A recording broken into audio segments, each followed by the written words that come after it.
amis, tel que promis lors de notre dernière formation en programmation Excel, je vais vous montrer comment localiser sur Internet un plugin fantastique, totalement gratuit et open source, qui une fois installé après avoir obtenu les autorisations requises, nous permettra d'améliorer grandement, je le crois, notre expérience en programmation sous Excel ou toute autre application qui supporte les macro-commandes en VBA.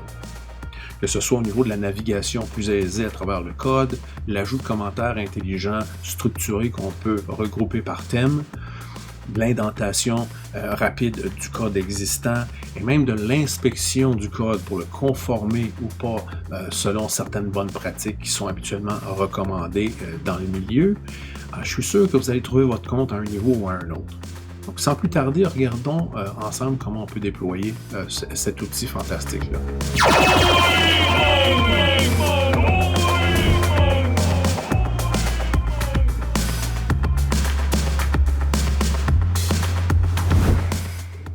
Le projet que je vais vous présenter se trouve à l'adresse suivante, soit rubberduckvba.com.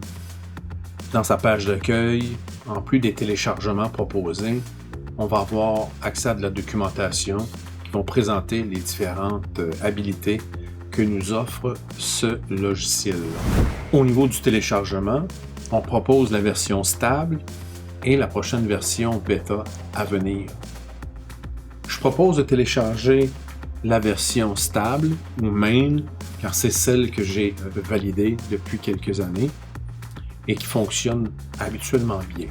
Si on est un peu plus aventureux, on voudra peut-être regarder ce qui s'en vient dans la prochaine version. De toute façon, on peut rapidement installer, désinstaller l'une ou l'autre de ces versions-là. Je vais me concentrer sur la version stable dans le cas de cette présentation-ci.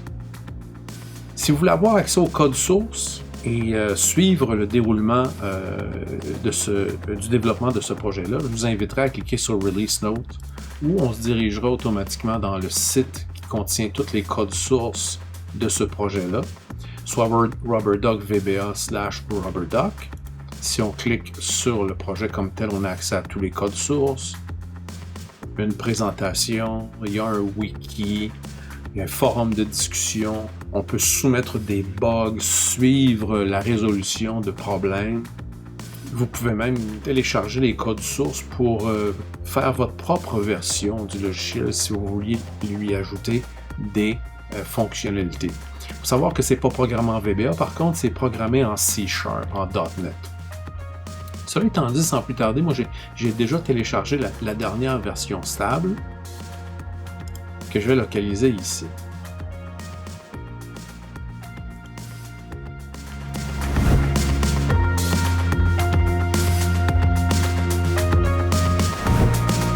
Maintenant, ce logiciel-là peut être installé soit pour tous les utilisateurs et donc avec des droits administratifs, ou on pourrait l'installer seulement pour notre compte d'utilisateur et on n'a pas besoin de droits administratifs pour ça.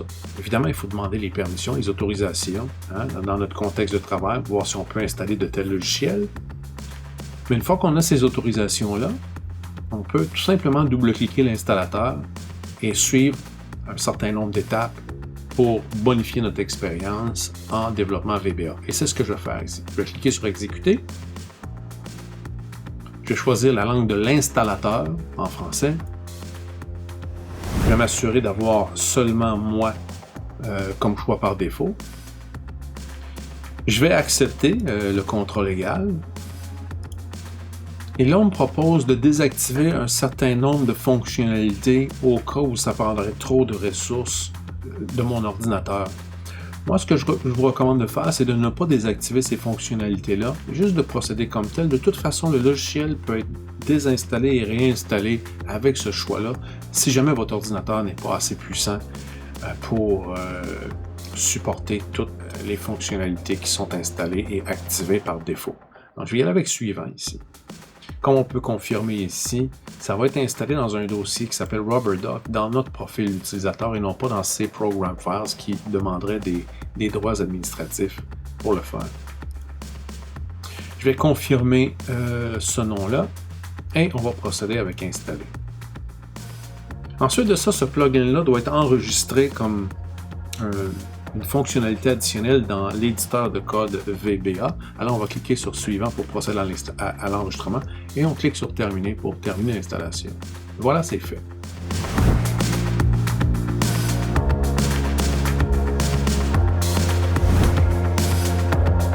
Une fois l'installation terminée, il est assez facile de valider cette dernière parce qu'on n'a qu'à ouvrir un fichier existant avec des macro-commandes pour tout de suite admirer l'impact positif que ça va avoir sur notre expérience.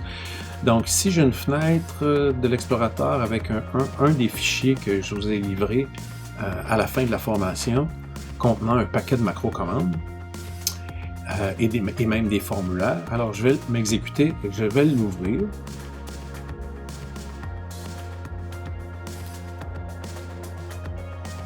Et je vais me diriger dans Alt F11, notre éditeur de code, pour voir comment il est affecté par l'installation de ce plugin-là. Donc, tout de suite, on va voir l'écran de présentation de RubberDuck VBA se présenter à l'écran. On peut tout de suite noter un menu qui s'appelle RubberDuck dans lequel on va trouver toutes les fonctionnalités additionnelles qui ont été ajoutées. Une bonne partie de ces fonctionnalités-là vont être présentes aussi sur le bouton droit de la souris dans le menu contextuel, dépendamment d'où on est dans l'application.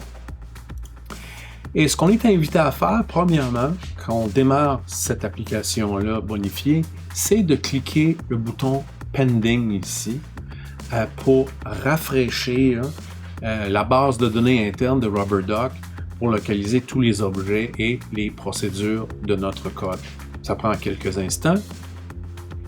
Comme on peut voir, les descriptions des différentes actions sont en français. Initialement, c'était affiché en anglais, mais lorsqu'on l'a installé en français, une fois que le rafraîchissement est fait, il tombe en français. Commençons par la navigation. Par défaut, on se rappellera que on peut afficher l'explorateur de projet classique ainsi que la fenêtre de propriété. C'est le paradigme habituel de développement qui nous est offert. Je propose de remplacer cette partie-là par une nouvelle partie qui va s'appeler le Code Explorer. Je vais me diriger dans RubberDuck VBA. Et dans la section navigation, je vais aller chercher le Code Explorer qui va apparaître ici à l'écran. Je vais fermer l'explorateur de projet et je vais aller faire glisser le Code Explorer juste au-dessus de la fenêtre de propriété pour le remplacer. Parce que le même projet VBA que dans l'explorateur habituel de projet est présenté, mais on peut creuser avec plus de précision dans notre code. Par exemple, mon fichier, lorsque je l'ouvre ici, si je ferme temporairement la fenêtre de propriété, je vais voir que non seulement on voit comme avant les modules de feuilles, This Workbook, les formulaires et les modules, qui sont dans une liste commune plutôt que d'être dans des dossiers séparés, mais on peut carrément aller jusqu'aux procédures. Soit maintenant, je peux ouvrir mode Utils et voir les différentes procédures, sub ou fonctions qui sont disponibles dedans, par nom. On peut même faire des recherches pour rapidement localiser une procédure qui pourrait exister. Par exemple, on a vu dans la formation pour moi qu'il y avait une fonction personnalisée qui avait été créée pour encapsuler des si et des recherches V, puis ça s'appelait montant, M-O-N-T-A-N-T. Je la localise tout de suite dans le bon module, c'est très rapide. Je double-clique dessus et je suis rendu dans le module approprié et à la bonne fonction. Donc, très, très, très utile, surtout dans des gros projets. Donc, même chose pour les formulaires. Le formulaire, on se rappellera, on peut alterner entre le formulaire et le code, mais là, on peut double-cliquer le formulaire pour voir le code du formulaire. Et si on clique à droite sur notre formulaire maintenant, on va pouvoir le voir visuellement en affichant Open Designer. C'est juste le comportement qui est inversé, mais on a le même objectif. Donc, quand je fais Open, une fois que RubberDuck est installé, on voit le code par défaut. Open Designer pour voir notre formulaire et on a accès à toutes nos procédures événementielles parce qu'elles sont bien nommées ici. On voit juste en regardant le texte que ça c'est des boutons, ça c'est des procédures pour des images, ça c'est des procédures sur des étiquettes, les onglets, et etc. Pour les procédures qui sont spécifiques à des feuilles, donc qui n'ont pas besoin d'être dans un module parce qu'on n'a pas à les appeler à partir de n'importe où. Je prends l'exemple de PowerPoint. Ben, j'ouvre la feuille PowerPoint, j'ai accès aux boutons qu'il y a dans cette feuille-là, la liste déroulante, drop-down list, et ainsi de suite. Je peux voir le bouton qui génère des ventes aléatoires, je double-clique dessus et je me rends directement là. C'est fantastique. Je vais fermer tout ça. Si on ajoute une nouvelle procédure, il faudra manuellement recliquer le bouton prêt pour qu'elle se rajoute ici. Okay? Parce que pour différentes raisons de performance, le logiciel ne va pas être mis à jour automatiquement dans toutes les situations. Ça aille juste un peu plus vite. Alors, si on ne voit pas un nouveau truc apparaître dans un des modules, par exemple, on aura juste à cliquer le bouton prêt pour rafraîchir le tout. Je vais en faire un exemple ici. Mode utile, je m'en vais à la fin et je crée une nouvelle procédure, une fonction, function, test, enter. Je dépose dans test la valeur de retour 1, 2, 3. Ben, j'ai une fonction test que je peux appeler dans ma fenêtre d'exécution avec CTRL-G ici en tapant question test, mais elle n'apparaît pas ici dans le module utile. Si je clique le bouton prêt en haut ou refresh ici, le tout est recalculé, rafraîchi, actualisé et la fonction apparaît maintenant. Même chose si je la supprime, si je supprime une fonction ou je change sa signature par exemple. Hein? Si je lui ajoute un paramètre valeur et puis que je retourne la valeur x2 par exemple, mais la signature ne changera pas ici à moins de faire un refresh et là il apparaît. Donc c'est une fois de temps en temps, on a juste à faire un petit refresh ici ou un actualiser pour que l'arborescence soit à jour. Et je vais finalement effacer cette fonction-là. On va faire une actualisation. Et voilà, c'est fait. Je vais fermer maintenant ces fenêtres-là.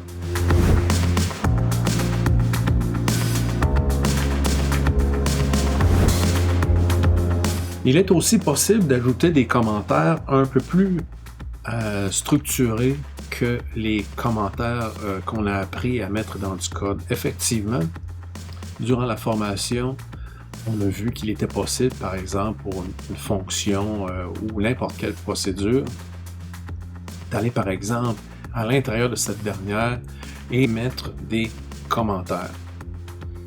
Allons un peu plus loin ici. Je vais me diriger dans RubberDoc, Settings, donc les paramètres de configuration.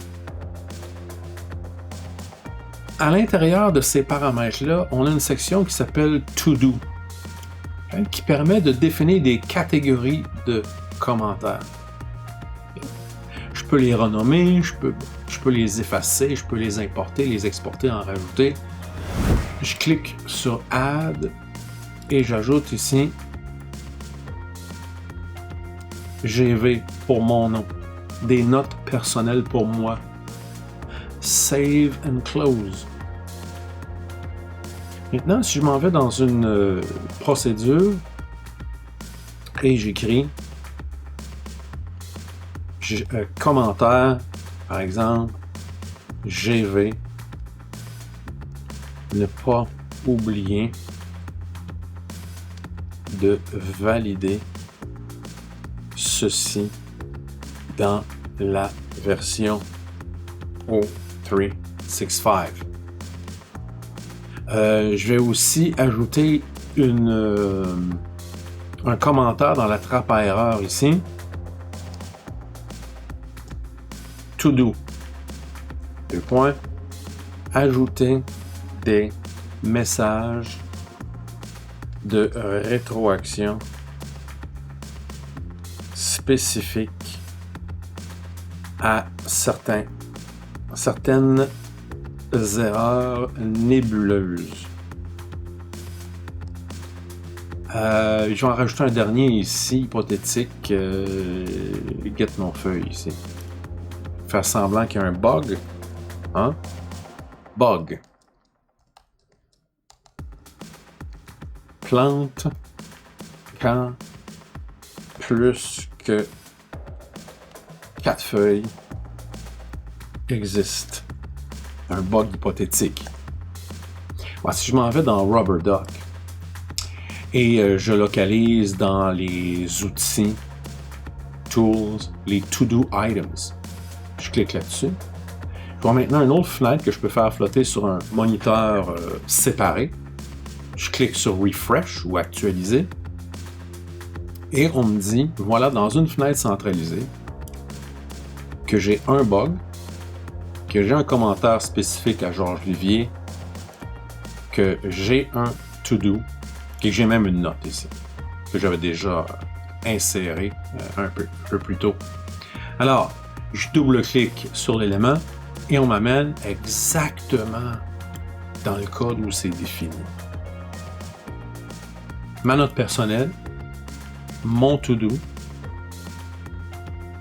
et une autre note. C'est vraiment intéressant de pouvoir faire ça. On peut les grouper, on peut faire des recherches dans nos commentaires, on peut toutes les comprimer, les étendre. Je vous laisse le loisir de découvrir cet outil très intéressant-là pour améliorer votre productivité.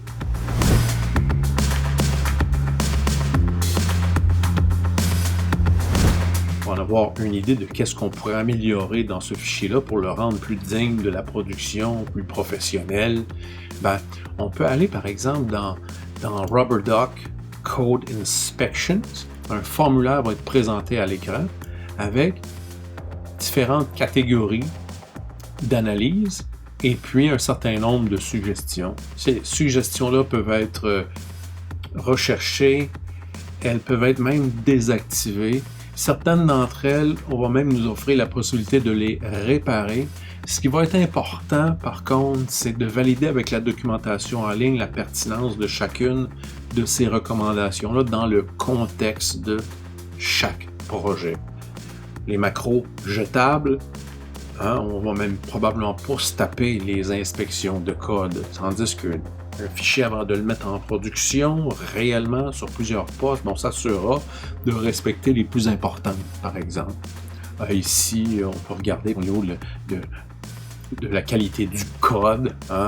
On nous dit ici que les erreurs sont ignorées, mais pas gérées après ça, qu'il y a un bouton reset qui a été créé, mais qui n'est pas nécessairement utilisé.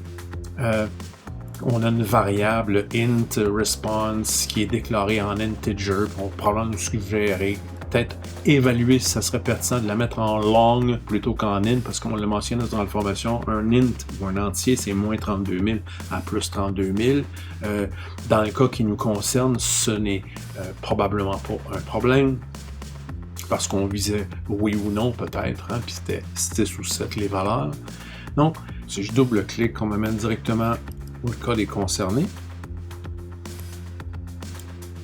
Dim int response as integer avec commentaire.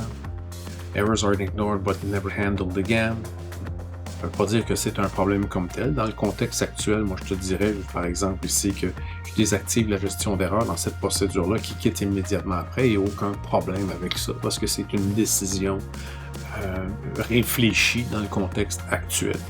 Pour plus de documentation sur l'une ou l'autre de ces analyses-là, on va vous offrir habituellement un lien qui va nous amener sur Internet à l'endroit où on explique la rationale en arrière d'elle. Et si on ne veut plus être achalé par cette recommandation-là, on peut cliquer sur Disable this exception. Par exemple, si je la désactive, ici, elle vient de disparaître. J'en ai toute une trolley qui sont disparues. On peut toujours les réactiver par la suite. On a juste à aller dans les paramètres de l'application pour les réactiver une par une. Il y a beaucoup plus que ça dans cet outil-là, comme on a pu en avoir une idée en regardant la structure du menu RubberDock. Je vous laisse le loisir de consulter la documentation en ligne pour tirer votre épingle du jeu, comme on dit, et aller profiter de ces outils-là le plus possible. Et sur ce, je vais vous souhaiter bonne pratique et à très bientôt.